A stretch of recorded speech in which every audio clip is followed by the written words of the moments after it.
نحمده ونصلي على رسوله الكريم أما بعد فأعوذ بالله من الشيطان الرجيم بسم الله الرحمن الرحيم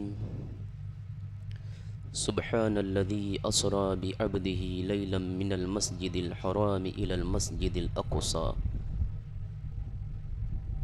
الذي باركنا حوله لنريه من آياتنا إنه هو السميع البصير صدق الله العظيم۔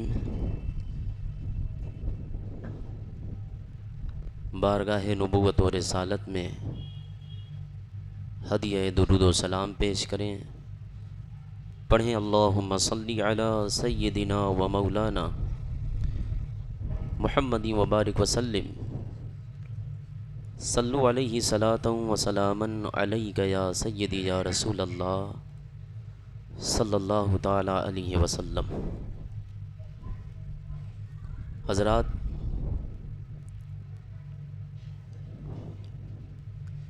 فلسطین، حماس اور غازہ کے حوالے سے نیوز یا تحریر کی صورت میں آپ نے خبریں سنی ہوں گی۔ ایک بڑی جنگیں چھڑی ہوئی ہیں یہودی اور مسلمانوں کے درمیان۔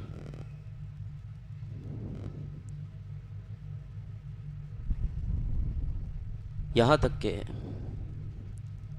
یہ خبریں آج سے نہیں بلکہ برسوں سے آپ سنتے چلے آ رہے ہوں گے کہ اسرائیل نے فلسطین پر دھماکہ کیا، اس کے گرد و نواح پہ دھماکہ کیا،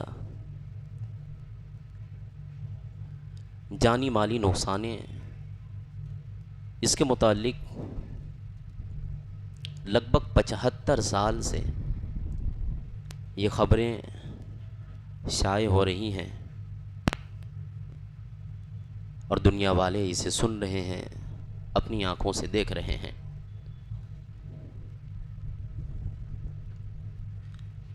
اس حوالے سے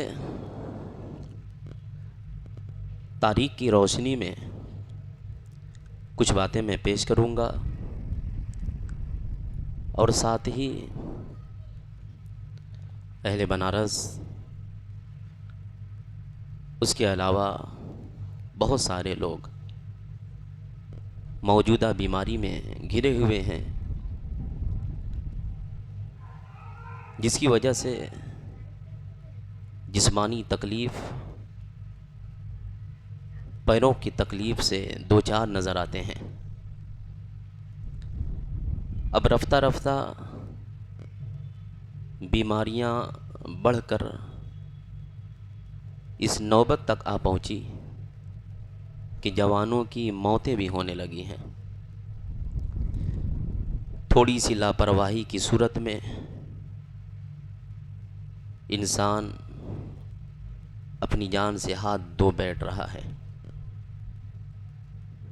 الغرض حکیم و اطباء، ڈاکٹرز کے فارمولے ان کے دماغ سے اوپر چلے جا رہے ہیں، علاج کی کوئی ممکن صورتیں نظر نہیں آ رہی ہے، بس اطمینان قلب اور مریض کی دلجوئی کی خاطر انجیکشن اور دواؤں سے کام چلایا جا رہا ہے۔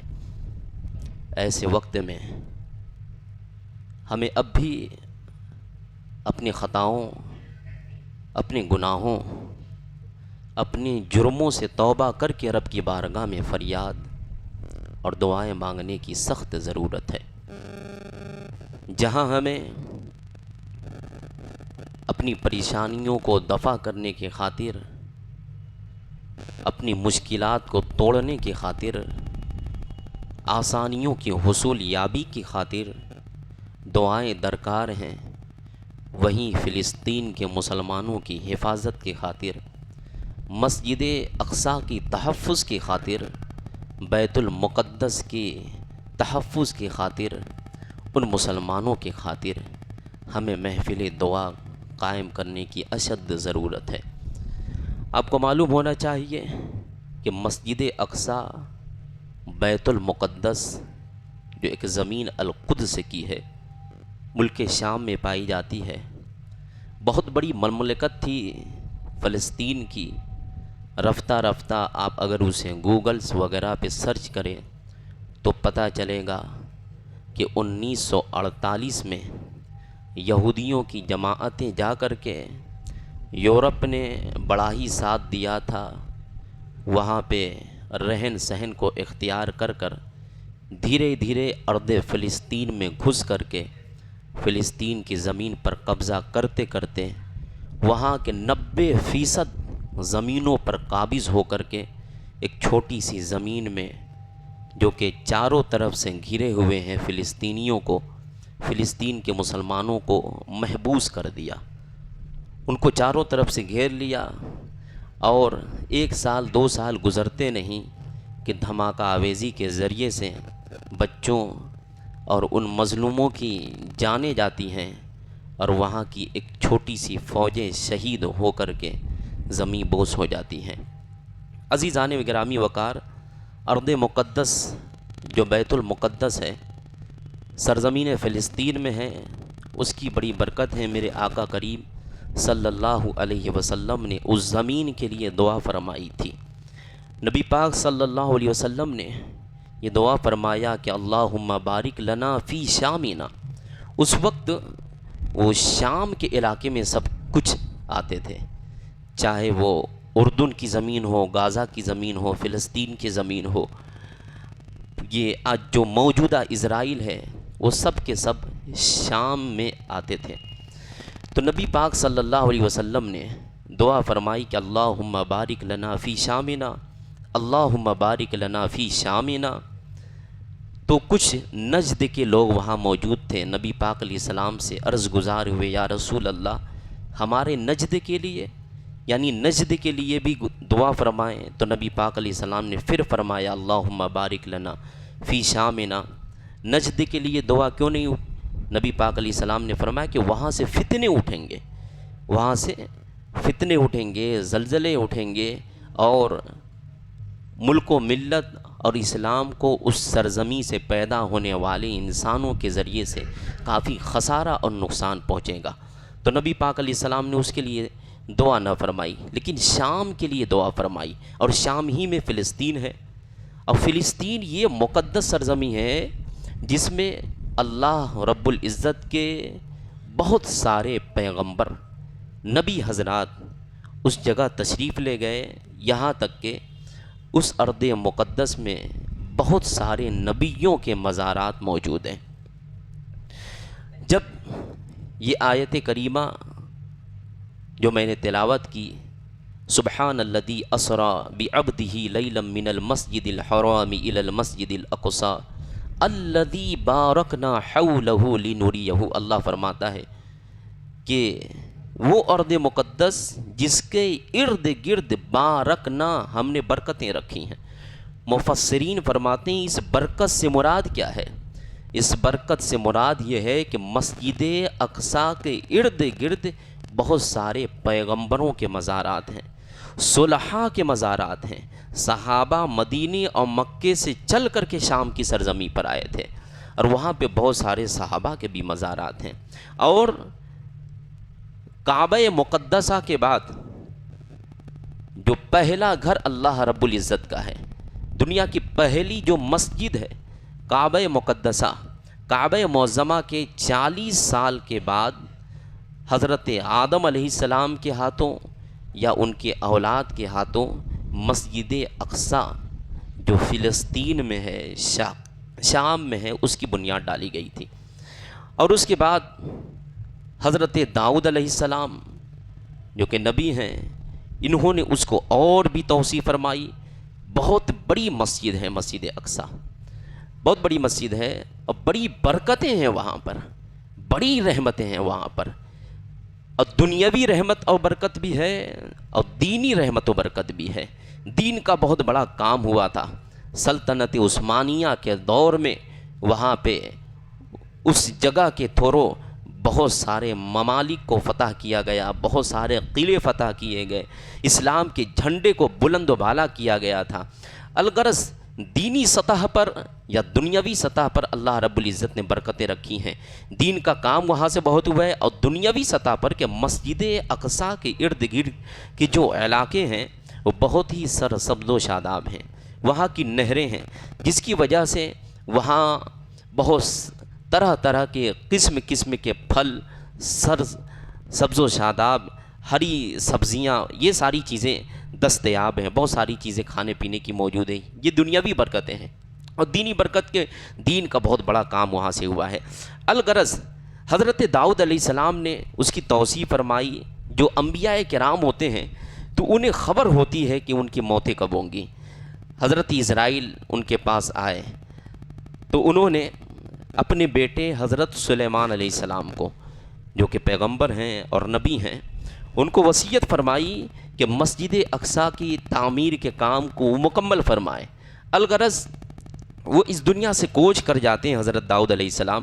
حضرت سلیمان علیہ السلام جن کی حکومت پوری دنیا میں تھی، پوری دنیا میں جن کی حکومت تھی، حضرت سلیمان علیہ السلام مسجد کی تعمیر جنوں کے ذریعے سے کروائی، جن لوگ اس میں کام کیا کرتے تھے، کیونکہ حضرت سلیمان علیہ السلام کی حکومت صرف انسانوں پر نہیں بلکہ ہواؤں پر، پرندوں پر، چرندوں پر، جنوں پر بھی تھی، تو جن کے ذریعے سے اس کی تعمیر ہوئی۔ اور اس بات کو حضرت علامہ مفتی احمد یار خان نعیمی نے لکھا ہے کہ جنوں کے ذریعے سے اس مسجد کی تعمیر ہو رہی تھی، یہاں تک کہ انہیں بھی جب اس بات کی خبر ہوتی ہے کہ میرے بھی روح نکلنے کا وقت قریب آ رہا ہے، تو حضرت سلیمان علیہ السلام غسل کرتے ہیں، خوشبو لگاتے ہیں، نیا لباس پہنتے ہیں، عمدہ کپڑے پہنتے ہیں، پہننے کے بعد وہ مسجد کے اندر تشریف لے جاتے ہیں۔ ان کا جو عصا مبارک یعنی لکڑی شریف تھی، لاٹھی، اس پہ ٹیک لگاتے ہیں اور ٹیک لگا کے کھڑے ہو جاتے ہیں، ٹیک لگا کے کھڑے ہو جاتے ہیں۔ اور کام اتنا باقی تھا کہ جن لوگ کام کرتے تو مسجد اقصیٰ کا کام 1 سال میں مکمل ہوتا، 1 سال کا ابھی کام باقی تھا۔ تو حضرت سلیمان علیہ السلام ٹیک لگا کے کھڑے ہوتے ہیں، حضرت اسرائیل علیہ السلام تشریف لاتے ہیں، ان کے مبارک جسم سے روح کو نکال لیتے ہیں، روح نکل جاتی ہے، یعنی کہ وہ وصال کر جاتے ہیں، لیکن ابھی بھی وہ ویسے ہی کھڑے تھے، اور جن وغیرہ برابر کام کر رہے تھے، یہ سوچ کر کہ حضرت سلیمان علیہ السلام نگرانی فرما رہے ہیں، وہ ہمیں دیکھ رہے ہیں۔ پہلے تو وہ ان کی چھٹیاں بھی کبھی ہو جاتی تھی، ادھر ادھر چلے بھی جاتے تھے، لیکن اب 24 گھنٹہ وہ کام میں مصروف ہیں، یعنی دن میں بھی اور رات میں بھی کام کرتے چلے جا رہے ہیں، یہاں تک کہ 1 سال کے بعد وہ کام بھی مکمل ہو جاتا ہے۔ پھر اس کے بعد کچھ ساری تفصیلیں ہوتی ہیں۔ تو حضرت سلیمان علیہ السلام کا یہ معجزہ بھی ہے کہ حضرت سلیمان علیہ السلام اپنی وفات ظاہری کے بعد بھی اپنے عصا پہ ٹیک لگا کے کھڑے رہے۔ عزیزان گرامی وقار، تو یہ مسجد اقصیٰ جس کی تعمیر کرنے والے انبیاء کرام کی ذات مقدسہ ہیں، حضرت داؤد علیہ السلام، حضرت سلیمان علیہ السلام، اس کے بعد حضرت موسیٰ علیہ السلام تک یہ سلسلہ جاری رہا کہ حضرت ابراہیم علیہ السلام سے موسیٰ علیہ السلام، آدم علیہ السلام سے موسیٰ علیہ السلام تک مسلمانوں کا قبلہ جو تھا وہ بیت المقدس ہی تھا۔ بیت المقدس بھی بول سکتے ہیں، بیت المقدس بھی بول سکتے ہیں۔ بیت المقدس کی طرف منہ کر کے نماز پڑھتے تھے۔ پھر حضرت موسیٰ علیہ السلام کے بعد سے لے کر کے عیسیٰ علیہ السلام تک، حضرت آدم سے لے کر حضرت موسیٰ تک کعبہ معظمہ کی طرف منہ کر کے نماز پڑھتے تھے۔ حضرت موسیٰ سے لے کر حضرت عیسیٰ تک قبلہ بیت المقدس تھا۔ پھر اس کے بعد حضرت عیسیٰ علیہ السلام کے بعد سے لوگ بہت تیزی کے ساتھ صرف موحد بیچتے تھے، موحد یعنی اللہ پر ایمان رکھنے والے، اور اس طریقے سے مسلمان ظاہر نہیں ہوتے تھے۔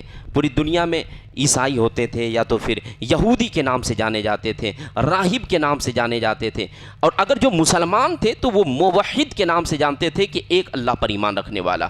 عزیزان گرامی وقار، پھر اللہ کے نبی صلی اللہ تعالیٰ علیہ وسلم نے جب نبوت کا اعلان فرمایا، نمازیں ہوئیں، نمازیں جب پڑھنے لگے نبی پاک علیہ السلام اور صحابہ، اس وقت بھی نبی پاک علیہ الصلوۃ والتسلیم بیت المقدس کی طرف منہ کر کے نماز پڑھتے تھے، بیت المقدس کی طرف، یہاں تک کہ مکہ سے ہجرت کرنے کے بعد جب مدینہ منورہ تشریف لائے تو 16-17 مہینہ کے قریب بیت المقدس کی طرف ہی منہ کر کے نبی پاک علیہ السلام نے نماز پڑھی.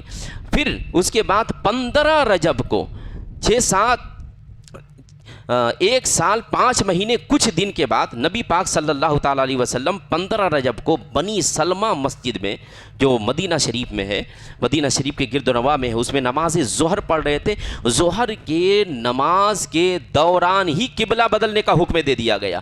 اسی وقت نماز کے عالم میں بیت المقدس سے کعبہ شریف کی طرف نبی پاک علیہ السلام نے اور صحابہ نے منہ کر لیا. اس کے بعد سے اب تک ہمارا قبلہ کعبہ شریف ہے، لیکن بیت المقدس بھی انبیاء کا قبلہ رہا ہے. بیت المقدس بھی اللہ کے نبی کے ذریعے سے بنائی گئی یہ عمارت ہے، یہ اللہ کا گھر ہے، بہت ہی مقدس گھر ہے. اور اس جگہ کے سفر کو بھی بڑا برکت قرار دیا گیا ہے، اور اس مسجد میں نماز پڑھنے کی بھی بہت ساری برکتیں ہیں.